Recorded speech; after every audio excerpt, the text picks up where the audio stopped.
Entanglement is the strange quantum phenomena, in which two or more particles become so deeply linked that they share the same existence. That leads to some counterintuitive effects, in particular, when two entangled particles become widely separated. When that happens, a measurement on one immediately influences the other, regardless of the distance between them. This spooky action at a distance has profound implications about the nature of reality, but a clearer understanding of it still eludes physicists. Today, they have something else to puzzle over. J. Olson and Timothy Ralph at the University of Queensland in Australia say they've discovered a new type of entanglement that extends, not through space, but through time. They begin by thinking about a simplified universe consisting of one dimension of space and one of time. It's easy to plot this universe on a plane with the x-axis corresponding to a spatial dimension and the y-axis corresponding to time. If you imagine the present as the origin of this graph, then the future, the space you can reach at subluminal speeds, forms a wedge that is symmetric about the y-axis.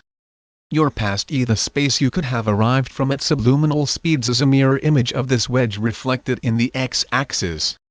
When two particles are present, both sitting on the x-axis, their wedges will overlap in the future and in the past. This has a simple meaning: these particles could have interacted in the past and could do so again in the future, but only in the areas of overlap. Conventional entanglement cuts across this world, quite literally. It acts along the x-axis, linking particles instantly in time and in defiance of the boundaries to these wedges. What Olson and Ralph show is that entanglement can just as easily work along the y-axis.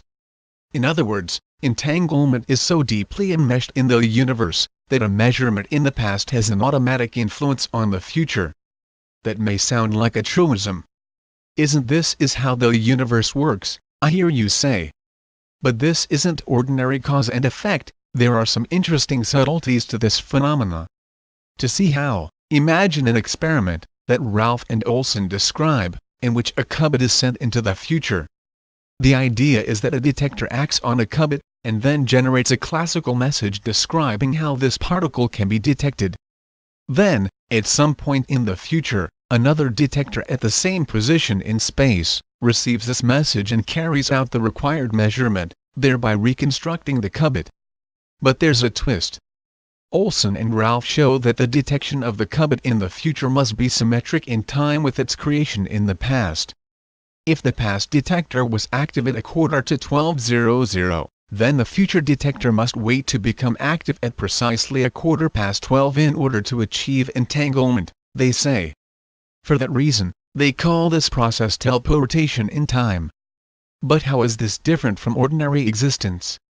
After all, we are all time travelers, moving into the future at the same rate. What's special about Olson and Ralph's route? The answer is that Olson and Ralph's teleportation provides a shortcut into the future. What they're saying is that it's possible to travel into the future without being present during the time in between. That's a fascinating scenario that immediately raises many questions. One of the first that springs to mind is, what advantage might we get from this process? Might it be possible, for example, to make short-lived particles live longer by teleporting them into the future? That isn't clear.